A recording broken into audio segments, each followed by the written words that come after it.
तर ताई, आता आपल्याकडे महाराष्ट्राच्या विधानसभेचे इलेक्शन येत आहेत, 20 तारखेला आहेत. तू वोट करणार आहेस का? हां. ओके.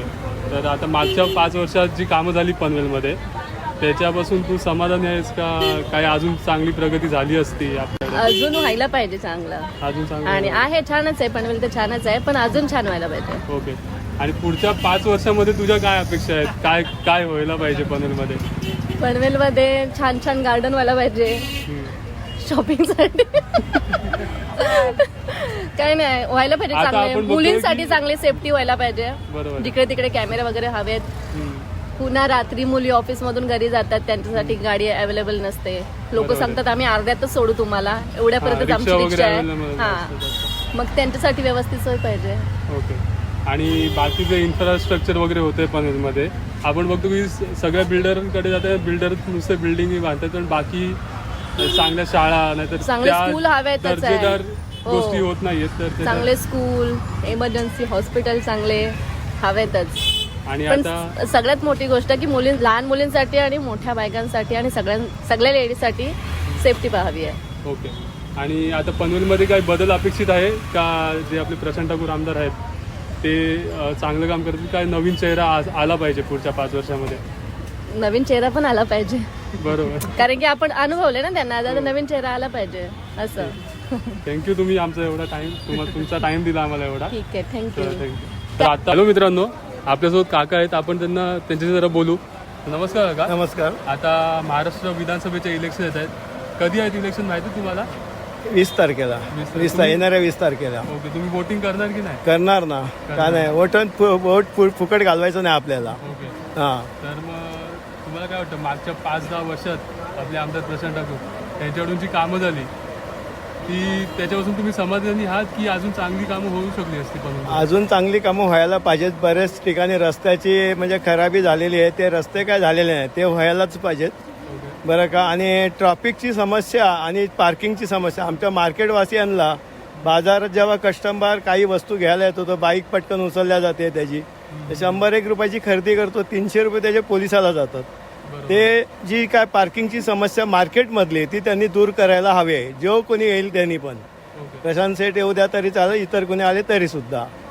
असं आहे, ती मेन समस्या. आणि पब्लिक काय नाही, सर्व रस्ते चांगले पाहिजेत, पाणी व्यवस्थित मुबलक भेटत, घाण कचरा कुठे राहिला नाही पाहिजेत. बरोबर आहे. 10 वर्ष आमदार पण स्वच्छते बाबतीत कमी पडतात. जे गुन्हे हॉस्पिटलचं मार्केट आहे आणि आमचं मार्केट आहे, आमच्या बाहेर मार्केटच्या 25 रुपये, तर आमच्या मार्केटच्या बाहेर जे कचरा टाकला जातो, मी मागं एकदा आमच्या इथल्या नगरसेविकाला सांगितलं होतं तिथे एक ट्रॉली मुंबईच्या धर्तीवर ठेवावा, त्या ट्रॉलीतच कचरा पडला पाहिजे. तसंच तिथं गुन्हे हॉस्पिटलच्या इथं देखील एक ट्रॉली ठेवली पाहिजे आणि त्याच्यात तो कचरा तिथला मार्केटवाल्यांनी टाकला पाहिजे. इथल्या मार्केटवाल्यांनी कचरा ट्रॉलीत टाकला, ती ट्रॉली नुसती टो करून यांनी न्यायची आहेत, तो कचरा खाली पडणार नाही, ह्याची त्यांनी दक्षता घ्यायला हवी.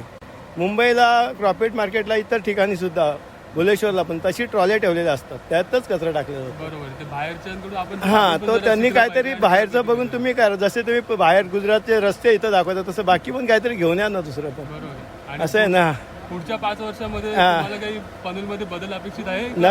निश्चित बदल हवा आहे. निश्चित बदल सगळीकडे व्हायलाच पाहिजे. चांगल्या भरपूर काही सोसायट्या मोठमोठ्या होत चालल्यात, पण रस्ते, ड्रेनिंग लाईन वगैरे हे पण मोठे झाले पाहिजेत. पाण्याच्या ज्या जाणाऱ्या वाहिन्या आहेत त्या पण मोठ्या झाल्या पाहिजेत. पाणी कुठे तुंबलं नाही पाहिजे. ते आलं का लक्षात? हां, तुम्ही तुमचा एवढा टाइम दिला आम्हाला. नाही चालेल, थँक्यू. तुम्ही पण आमच्याबद्दल आल्याबद्दल धन्यवाद. हा का. हॅलो मित्रांनो, सध्या आपण आहोत खांदेश्वर स्टेशन जवळ. तर आपल्यासोबत एक काका आहेत, त्यांना आपण काही प्रश्न विचारू. तर काका, आता 20 तारखेला विधानसभेचे इलेक्शन आहेत, तुम्ही वोटिंग करणार की नाही? करणार आहे वोटिंग. करणार ना. तुम्ही राहायला इथे का मोठ्या? राहायला इथं अक्षरमध्ये. अक्षरमध्ये. ओके. म्हणजे पनवेल विधानसभेमध्येच तुमचा एरिया आहे तो? एरिया राहायला. मग या मागच्या 5-10 वर्षात जी कामं झाली पनवेलच्या या विभागामध्ये, त्याच्यापासून तुम्ही किती समाधान आहात? तुम्ही आमदारांना किती मार्क द्याल 0 ते 10 मध्ये? तसं 50% देतो आम्ही त्यांना मार्क. ओके. हा, मी कामं आहेत बरी, राज्य सरकारच्या थ्रू आहेत ती कामं. ओके. आणि पुढच्या 5 वर्षामध्ये तुमच्या काय अपेक्षा आहेत की एक ठराविक अशाच्या गोष्टी व्हाव्या? हो, कामोठ्यातले रस्ते, त्याचे गटार, स्वच्छता हे तर प्राथमिक आहेत. बरोबर आहे. त्याबरोबर आमचा टॅक्सचा जो प्रश्न आहे तोही सोडवण्यात यावा. डबल टॅक्स जो जातो, प्रॉपर्टी टॅक्स सिडकोला पण जातोय, महानगरपालिकेला जातोय. ठीक आहे. आणि पुढच्या 5 वर्षामध्ये आता जो आमदार होईल हा तर प्रशांत ठाकूर तर आहेत, एक मागचे हो, 10-15 हो. वर्षाचे तेच आहेत. पुढच्या 5 वर्षामध्ये तुम्ही एखादा नवीन चेहरा अपेक्षित आहे तुम्हाला, का त्यांनाच तुम्ही परत चान्स देणार असं? नाही, देशाचं राज्याचं भलं करणारा चेहरा आला तर उत्तमच आहे, बरोबर. हे आमची अपेक्षा आहे मूळ. हा ओके. हा. ओके. तर धन्यवाद, तुम्ही तुमचा टाइम दिला. हो हो चालेल, आणि धन्यवाद. सगळ्यांना एकदा सांगा की प्लीज मतदान करा. कृपया सर्वांनी आपलं मतदानाचा हक्क जरूर बजवावा आणि देशाच्या प्रगतीला, राज्याच्या प्रगतीला हातभार लावा. बरोबर. चला, थँक्यू. नमस्कार मित्रांनो, आत्ता आम्ही कामोट्यात आहोत. तर आपल्यासोबत आहेत आजोबा. तुम्ही आता 20 तारखेला आपल्याकडे इलेक्शन आहेत हो विधानसभेचे. तुम्ही मतदान करणार आहेत की नाही? करणार ना वावा. ओके. मतदान करायचा अधिकार असते, तू करणंच भाग असते. करायलाच पाहिजे. बरोबर आहे. कोणी असो मग- मतदान करणंच भाग असते. बरोबर आहे. या 5-10 वर्षात पनवेल विभागामध्ये जी कामं झाली हो त्याच्यापासून तुम्ही समाधानी आहात का? समाधान समाधान एक ते आता 0 ते 10 मध्ये जर तुम्हाला मार्क द्यायचे आहेत तुम्ही हो. किती द्याल? शून्य ते 10 म्हणल्यावर मार्क म्हणजे साधारण 7-8 द्या ना. 7-8 7-8 तरी हो द्या. 7-8 ओके. आणि पुढच्या 5 वर्ष, येणाऱ्या 5 वर्षामध्ये तुमच्या काय अपेक्षा आहेत आपल्या जो कोण आमदार होईल त्याच्याकडून? अपेक्षा म्हणजे बा पाणी हे ते असं सर्व सुविधा झाल्या पाहिजे, बरोबर आहे. अशा अपेक्षा असतात. तुम्ही कामोठ्यामध्येच राहता का? हो मग आता म्हणजे काय तुमच्या एरियामध्ये तुम्हाला काय कमी वाटते? नाही, आता सध्यापासून म्हणजे कसं पाण्याची व्यवस्था हे ते असं पाणी येतं रोज हो 24 तास असतं? हो म्हणजे सिडकोमुळे का आपलं महानगरपालिकेचं? महानगरपालिकेचे. आणि जे नवीन विषय आहे, नवीन नाही तसा जुनाच विषय की डबल टॅक्स भरायला लागतो. हा. एक सिडकोला पण भरायला हा. लागतोय आणि महानगरपालिकेमध्ये पण द्यायला लागतोय. असं तरी डबल टॅक्स नको, बंद व्हायला पाहिजे. ते बंद व्हायला पाहिजे. ठीक आहे. आणि तुम्हाला माहिती आहे उमेदवार कोण आहेत आता हो ना, पनवेलमध्ये? हो ना. प्रशांत ठाकूर आहेत हो. भाजपचे, हो आपले बाळाराम पाटील आहेत. बाळाराम पाटील. मनसेचे पण चिले म्हणून आहेत हो, इथे. चिले. मग तुम्हाला काय वाटतं की प्रशांत ठाकूर यांना परत चान्स दिला पाहिजे का कोण नवीन चेहरा अपेक्षित आहे तुम्हाला? नवीन चेहरा पाहिजे एखादा. नवीन चेहरा यायला पाहिजे. हो कारण तेच जरा पलटी व्हायला पाहिजे. पलटी पाहिजे, नवीन लोकांना पण चान्स भेटायला चान्स पाहिजे. भेटायला पाहिजे. तर थँक्यू, तुम्ही एवढा टाइम दिला हो तुमचा. हो हो. हो. तर आपलं दादा आहे, त्यांना विचारू आपण. निवडणुका येत आहेत तर त्यांचं काय मत आहे?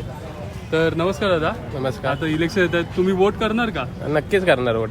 ओके, चांगली गोष्ट आहे. आता मागच्या 5-10 वर्षामध्ये पनवेलमध्ये जी कामं झाली, पनवेल जो विकास झाला, तुम्ही आपल्या आमदारांना किती रेट द्याल 0 ते 10 मध्ये?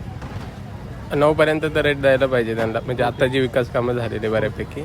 आणि पुढच्या 5 वर्षामध्ये तुमच्या काय अपेक्षा आहेत आमदारांकडून? पण आता हे सध्या पनवेलच्या रस्त्यांचा थोडासा इश्यू आहे, म्हणजे ते काय 6-6 महिन्यांनी वर्षांनी करतात पण परत ते तसेच होतात. त्यात जरा काम केलं पाहिजे रस्त्यांचं, ओके. कारण इलेक्शन आलं की परत ते डागडुजी करतात, कारण ते जरा थोडंसं डिपली हे केलं पाहिजे. आणि पाण्याचा प्रश्न. तुम्हाला वाटतं का पनवेलमध्ये कोणता नवीन चेहरा आला तर या गोष्टी अजून सुधरू शकतात? मे बी नवीन चेहऱ्याला अगर संधी भेटली हां. तर तो नवीन असेल तर त्या उत्स्फूर्तपणे काम करेल, मे बी करू शकतो ते. आणि आता आमदारांनी पण आश्वासने दिलेली आपल्या ज्या आहेत, तर ते पण करण्याच्या याचे आहेत ते. ओके. तर जी काही कामं आहेत तुम्ही समाधानी आहात? हां, बऱ्यापैकी आहे आम्ही समाधानी. ओके. आणि शहरात तरी आता आम्ही शहरात राहतो त्यामुळे आम्ही बऱ्यापैकी समाधानी. एक रस्त्यांचा थोडासा इश्यू सोडला तर. बरोबर. तर थँक्यू, तुम्ही तुमचा टाइम दिला आम्हाला एवढा. तर का आता इलेक्शन येतात पनवेलमध्ये, तुम्ही वोटिंग करणार का? हो हो नक्की. ओके. आपल्या मागच्या 5 वर्षामध्ये जी पनवेलमध्ये कामं झाली आहेत चांगल्या प्रकारचे झाले काम. त्याच्यामध्ये तुम्ही आपल्या आमदारांना 0 ते 10 मध्ये किती रेट द्याल? 0-10 मध्ये 8 तरी देऊच आपण. ओके. आणि आता पुढच्या 5 वर्षामध्ये तुम्हाला कोणी नवीन चेहरा अपेक्षित आहे की तुम्ही आपल्या बीजेपी? आमदारांचं काम चांगलंच चालू आहे, सगळ्या वाईट. आणि विरोधी पक्ष आहेत ते पण चांगलेच आहेत, काय प्रॉब्लेम नाही. दोन्ही काम करणारे आहेत. एकाच पक्षात होते पूर्वी, पक्ष बदलले, पण आमदार साहेब आहेत ते काम चांगलं करतात. आता शेवटी पब्लिकचं ओपिनियन आहे काय शेवटी. पण तुम्हाला असं नाही वाटत का काही चेंज पाहिजे पनवेलकरांना का? चेंज पनवेलला शक्यता कमी आहे, पनवेलला चान्सेस कमी आहेत माझा अंदाज, पण होऊ शकतो.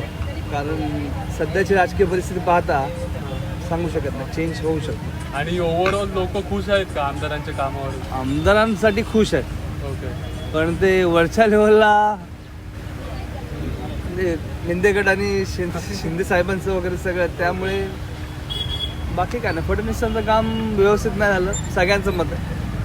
बाकी आणि आमदारांबद्दल काहीच प्रश्न नाही. राज ठाकरेंना किती चान्स आहे या वर्षी, तुम्हाला काय वाटतं? राजसाहेबांचं बघा, राजसाहेबांना भेटली सत्ता तर सगळ्यात उत्तम. आमचं मत आहे की भेटावं.